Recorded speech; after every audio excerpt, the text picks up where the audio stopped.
नमस्कार, स्वागत है आपका। आपके साथ में हूं अमित गर्ग शुक्ला। रूस यूक्रेन युद्ध का आज 18वां दिन है।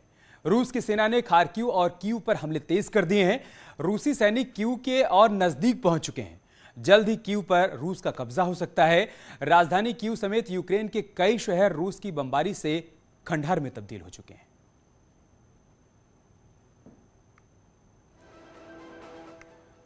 आज तस्वीरें हम आपको दिखा रहे हैं। राष्ट्रपति जेलेंस्की ने पहली बार यूक्रेनी सेना के नुकसान की बात मानी और कहा कि लड़ाई में अब तक 1300 सैनिक मारे गए हैं। यूक्रेन में हमले के बीच रूस ने अमेरिका को खुली चेतावनी दी है और कहा है कि यूक्रेन में केमिकल हथियारों के इस्तेमाल के गंभीर नतीजे रूस को भुगतने पड़ेंगे। 18वें दिन की जंग की 5 तस्वीरें इस वक्त हम आपको दिखा रहे हैं। रूस के हमले तेज हो गए हैं। खार्किव पर कैसे बमबारी हो रही है वो भी आप तस्वीरों में देख सकते हैं। ड्रोन से भी हमला किया जा रहा है और कीव पर तोप से भी हमला किया जा रहा है।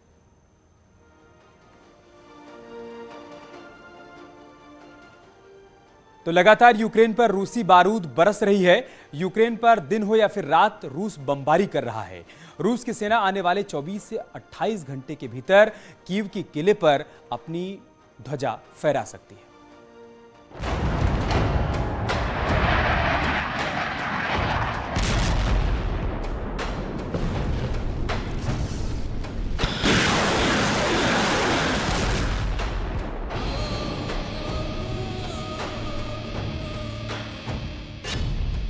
दिन हो या रात, यूक्रेन पर बमों की बरसात।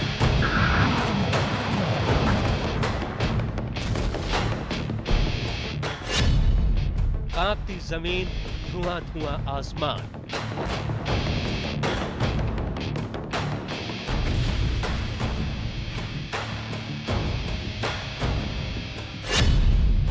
पूरा पश्चिम, उत्तर, दक्षिण हर तरफ से घिर गया कीव।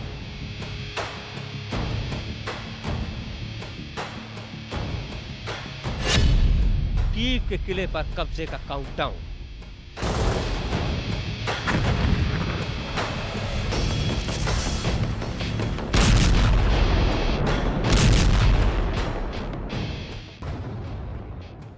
रूस ने जिस इरादे से यूक्रेन पर हमला किया था, अब रूस उसके बेहद करीब पहुंचता नजर आ रहा है। पुतिन की सेना ने यूक्रेन की राजधानी की पहले घेरेबंदी की और फिर हमलों को और बढ़ा दिया।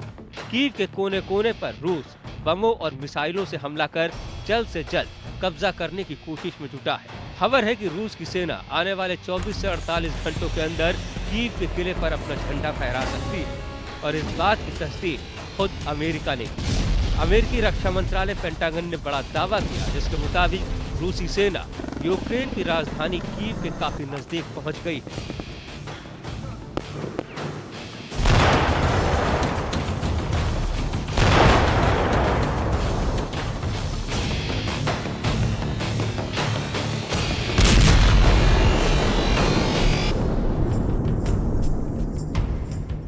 पेंटागन के प्रवक्ता जॉन किर्बी के मुताबिक सैटेलाइट से मिली तस्वीरों के मुताबिक रूसी सेना कीव पर कब्जा करने के काफी करीब है और अपनी रणनीति के तहत रूस की सेना पूरब की तरफ से आगे बढ़ती दिखाई दे रही है, जबकि उत्तर की तरफ से रूस की सेना ने पूरी तरह से घेरेबंदी कर रखी है। And we do assess that the Russians are beginning to make more momentum on the ground towards Kyiv, particularly from the east. Not quite so much from the north.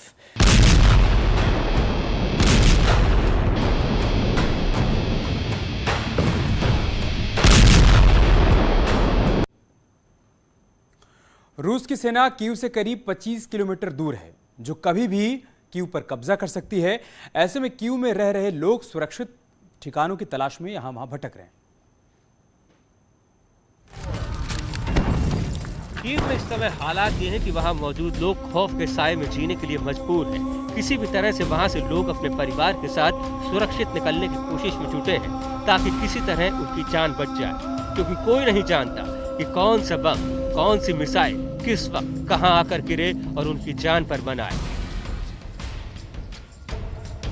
पूरा का पूरा शहर पहले ही खंडहर बन चुका है। जहां तक नजर जाती है वहां सिर्फ और सिर्फ बर्बादी का मंजर ही नजर आता है। इस बीच ब्रिटेन के रक्षा मंत्रालय की तरफ से इस बात का दावा किया गया है कि रूसी सेना अब कीव पर कभी भी कब्जा कर सकती है।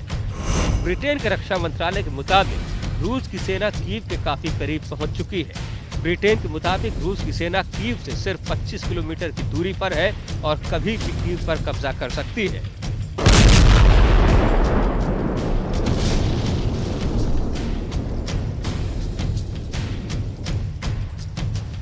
चर्निव और मारियुपोल में इस समय भारी गोलाबारी हो रही है। कीव, खार्किव, सुमे में भी भीषण बमबारी हो रही है। रूस के इस हमले में यूक्रेन के कई शहर तबाह हो गए।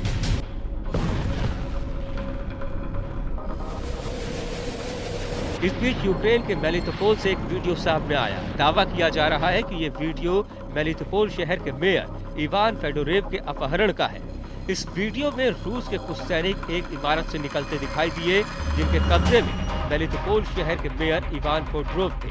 यूक्रेन के आंतरिक मामलों के मंत्री के सलाहकार एंटोन गेराशेंको ने बताया कि मेयर इवान फेडोरेव ने रूसी सैनिकों का सहयोग करने से इनकार कर दिया था, जिसके बाद उनका अपहरण कर लिया गया। मेयर इवान फेडोरेव के अपहरण से मेलिटोपोल शहर के लोगों का गुस्सा भी फूट पड़ा और सैकड़ों की तादाद में लोग सड़कों पर उतर आए और मेयर के अपहरण का विरोध करते दिखे। इस दौरान गुस्साए लोगों ने रूस के खिलाफ जमकर नारेबाजी भी की और मेयर की रिहाई की मांग की।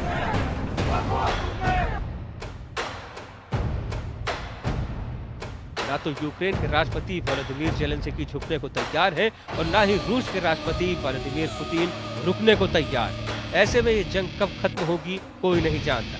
इस बीच यूक्रेन के राष्ट्रपति व्लादिमीर ज़ेलेंस्की ने यूक्रेन के लोगों से एक बार फिर एक साथ होकर रूस के खिलाफ लड़ने की अपील की। Заважало їм захопити Україну за 4 доби.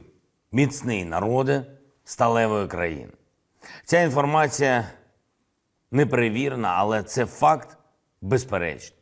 І якщо заблукалі окупанти виправдовують свої невдачі чимось іншим, це значить, що за 16 днів війни вони так нічого.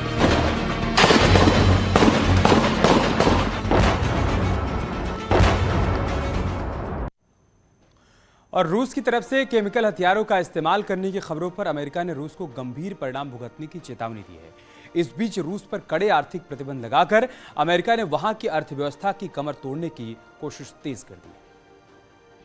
दुनिया जानती है कि जब वो जंग हुई तो देश के देश तबाह हो गए। जंग से कभी भी किसी का भला नहीं हुआ, बल्कि इंसानियत की हार।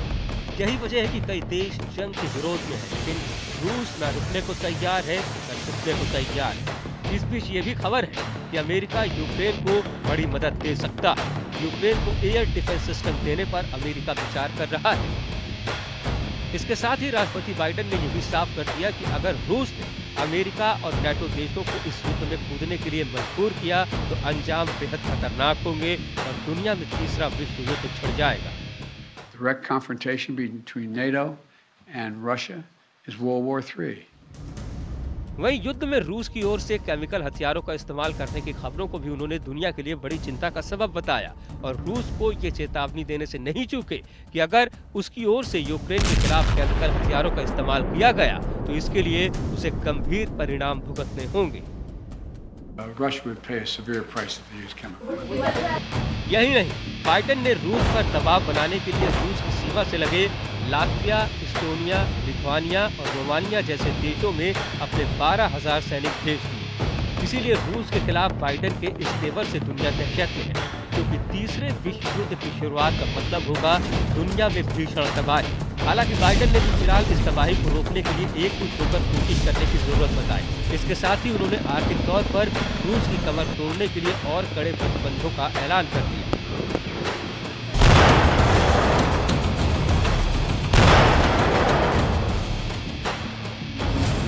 अमेरिका ने रूस पर लग्जरी सामान के निर्यात पर रोक लगा दी, जिसके तहत अमेरिका अब रूस से महंगी शराब, सी फूड और हीरो का आयात नहीं करेगा। इसके साथ ही अमेरिका ने यह भी साफ कर दिया कि जब तक पुतिन अपना रास्ता नहीं बदलते तब तक रूस पर कड़े प्रतिबंध जारी रहेंगे। यही नहीं, बाइडेन ने दावा किया कि प्रतिबंधों की वजह से अमेरिका और इसके सहयोगी देश रूस को दुनिया के मंच पर अलग थलग करने में कामयाब हुए हैं और उन्होंने कड़े आर्थिक प्रतिबंधों की वजह से रूस की अर्थव्यवस्था की कमर टूटने का भी दावा किया, जिसके लिए उन्होंने डॉलर के मुकाबले रूसी करेंसी रूबल लगातार कमजोर होने का दावा किया और बताया कि $1 200 रूबल के रिकॉर्ड के स्तर पर पहुंच चुका है। वहीं बाइडेन ने यह भी कहा कि क्रेडिट रेटिंग एजेंसियों ने रूस की रेटिंग बेहद गिरा दी है, जिसकी वजह से मॉस्को स्टॉक एक्सचेंज को बंद तक करना पड़ा। दूसरी तरफ अमेरिका और पश्चिमी देशों के प्रतिबंधों की आंच को रूस ने अंतरिक्ष तक पहुंचा दिया।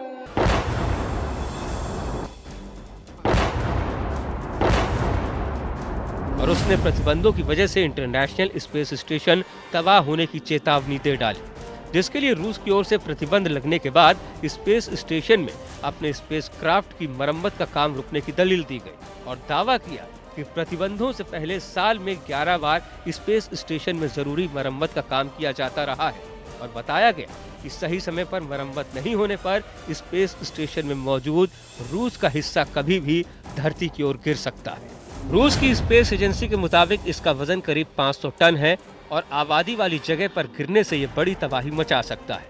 फिलहाल इंटरनेशनल स्पेस स्टेशन ही उन बचे खुचे इलाकों में है जहां रूस और अमेरिका का आपसी सहयोग जारी है। यूक्रेन की सेना भी रूसी सैनिकों पर जवाबी हमले कर रही है। यूक्रेन के सैनिक रूस पर गोरिल्ला वार के जरिए हमला कर रहे हैं। कीव में जब रूसी सैनिकों का काफिला कब्जे के लिए सड़क से गुजर रहा था, तभी यूक्रेन के फौजियों ने अचानक उन पर रॉकेट लॉन्चर से ताबड़तोड़ हमले शुरू कर दिए, जिसके बाद टैंकों से आग की लपटें उठती दिखाई थीं और उन पर सवार सैनिक जान बचाने के लिए इधर उधर भागते नजर आए। इतना ही नहीं, इस हमले से रूसी फौजी घबरा गए और अपने टैंकों को सड़क से उतारकर झाड़ियों की तरफ निकल पड़े। यूक्रेन की इस जवाबी कार्रवाई में रूस के कई सैनिक मारे गए और उनके शव सड़क पर बिखरे दिखाई दिए। कीव के पास ही एक दूसरे इलाके में रूस के कुछ टैंकों को जब्त कर उन्हें आग के हवाले कर दिया गया। रूस की सेना से लोहा लेने का ये सिलसिला सुमे शहर में भी देखने को मिला। दावा किया जा रहा है कि जंग के दौरान वहां रूस के फौजियों को पीछे हटना पड़ा। यूक्रेन की सेना ने रूस के 3 टैंकों को जब्त कर लिया और फिर उनमें 2 टैंकों में आग लगा दी। कुछ ही देर में टैंकों से आग की लपटें उठती हुई दिखाई दी। यही नहीं, यूक्रेन की फौज ने जवाबी कार्रवाई का एक और वीडियो जारी किया जिसमें दिखा कि मेरियोपोल शहर में गश्त कर रहे रूसी टैंक को मिसाइल से निशाना बनाया गया, जिसके बाद वहां एक जोरदार धमाका हुआ और फिर उस टैंक से धुएं का गुबार उठता नजर आया। यूक्रेन के कुछ और शहरों में भी जवाबी कार्रवाई की ऐसी ही तस्वीरें सामने आई। इसके साथ ही यूक्रेन ने ये दावा भी किया कि उसने रूस की सेना को काफी नुकसान पहुंचाया है। यूक्रेन की फौज ने इस पर आंकड़े भी दिए, जिसमें बताया गया इस जंग में अब तक 12,000 से ज्यादा रूसी सैनिक मारे जा चुके हैं। इसके साथ ही यूक्रेन की फौज ने ये जानकारी भी दी कि उसकी सेना ने रूस के 58 लड़ाकू विमान मार गिराए और यूक्रेन के जवाबी हमले में रूस के 83 हेलीकॉप्टरों को भी नुकसान पहुंचाया गया। दावा तो ये भी है कि उसने रूस के 362 टैंकों और 1200 से ज्यादा गाड़ियों को बर्बाद कर दिया। रूस और यूक्रेन के बीच भीषण जंग जारी है। रूस पर दुनिया भर से प्रतिबंध लग रहे हैं, लेकिन इसके बाद भी रूस रुकने को तैयार नहीं है और तबाही की मार झेल रहा यूक्रेन झुकने को तैयार नहीं। हालात इस कदर बिगड़ गए कि जहां जिस इलाके में नजर जाती है वहां तबाही ही तबाही नजर आती है। यूक्रेन के जिन शहरों में कल तक रौनक छाई रहती थी, जहां हंसते मुस्कुराते चेहरे नजर आते थे, जो गलियां गाड़ियों और लोगों की आवाजाही से भरी रहती थी, आज वहां सन्नाटा पसरा है। शहर के शहर खंडहर में तब्दील हो चुके हैं, इमारतें मलबे में बदल गई हैं और सड़कें लाशों और खून से भरी हुई हैं।